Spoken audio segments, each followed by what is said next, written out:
Hello everybody, my name is Brothers and welcome to yet another Hearthstone deck guide. Today we will be taking a look at Token Druid. There are a few variations of Token Druid. Some play Egg Napper, some play Living Mana, some play without it, some play the Hydra. While this version that we will focus on is a little bit faster. It has the synergy with Murlocs, Pirates, Beasts, Living Mana and so on. So we will go through the card tricks a little bit more in depth.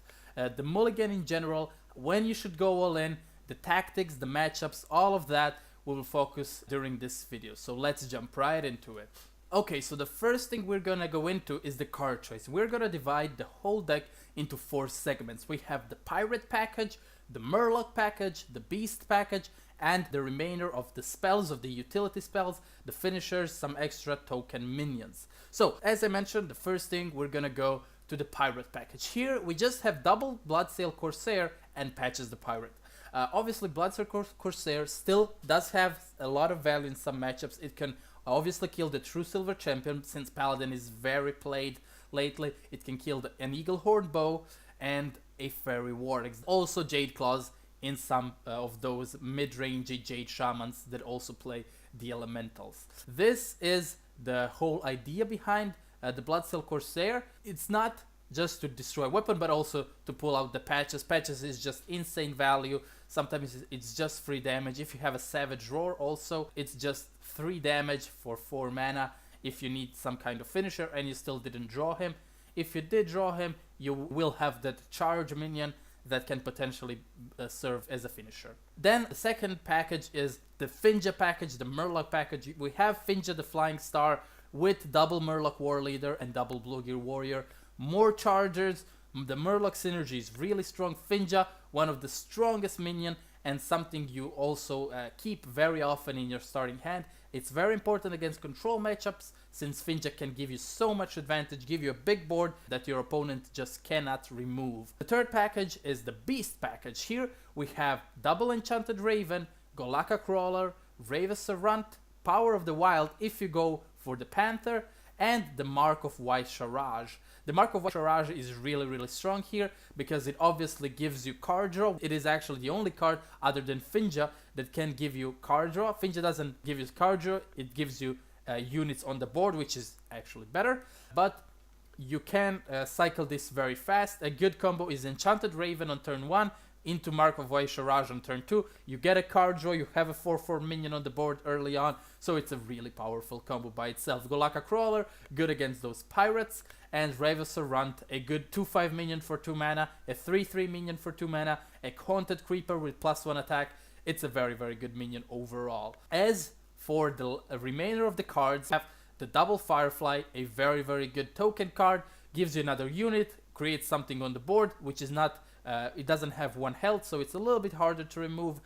We have then Mark the Lotus and Savage Roar as the other buffs. Also Power of the Wild if you go for the 1/1 buff is there in this section. And we have the Swipe, which is good as a finisher. If you have double Swipe, that's 8 damage on turn 8. And we have the Living Mana, obviously a very good card. If you play it on turn 5, you get 5 units. If you play it on turn 7, you get 7 units. Remember, if you play it on turn 7, hero power first, use the shapeshift, use your mana efficiently, and then go into the Living Mana. Also, some people think Innervate is useless later on, but if Living Mana and your opponent doesn't kill treants that get spawned, Innervate can actually help you because you will have only 1 mana. So you Innervate and you can play Savage Roar or something of that size, of that mana cost. So Innervate is good later on. Don't just throw it randomly. Wait for the Living Mana and maybe play it after the Living Mana when you're lacking mana. As for the mulligan, something you always keep is Bloodsail Corsair because you can get your patches out early on. The Enchanted Raven with Mark of Vaisharaj. You keep the Firefly, you keep the Innervate. You never ever keep any Murlocs except maybe Finja. War Leader and Bluegill are better off late game because you want that Finja to have value. Savage Roar is also never kept. Power of the Wild can be kept if you already have a good curve. Mark of the Lotus is really good with Innervate and Coin because you can get a strong board early on and you just coin, buff everything for +1 and get +4/+4 in stats because getting 4 units on the board is really easy with this deck. If you're playing against something like a Rogue or something you know potentially has Swashbucklers or another pair of Bloodsail Corsair, or any pirate for that matter that can pull out patches, you also keep Golakka Crawler. If you have Firefly and Bloodsail Corsair, Ravager Runt is also a keep. So that is kind of the consideration. If you're playing against a very control matchup, something like a Priest, something like a Taunt Warrior, something like a Paladin, you also keep leaving mana, because you will find those little drops that will fill the curve up to the point you have 5 mana, you play the living mana, and you're again giving your opponent that sense of threat that you could potentially have damage within the next turn or two.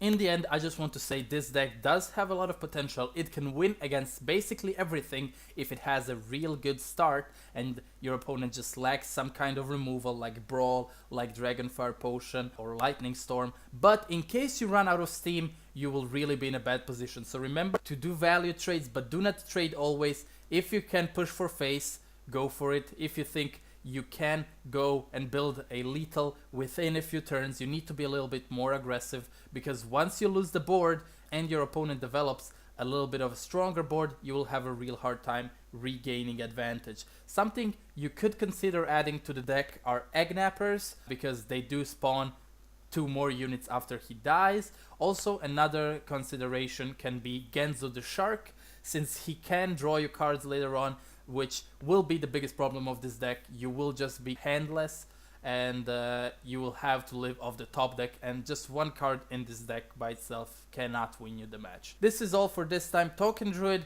a really strong deck. It has always been here with Violet Teachers in the past and the Power of the Wild, with Haunted Creepers and so on. But now, maybe with the living mana, it can really be one of the top tier decks. It is, I think, the strongest Druid deck at the moment. Thank you all for watching this video. My name is Brutus, and until the next time, bye bye.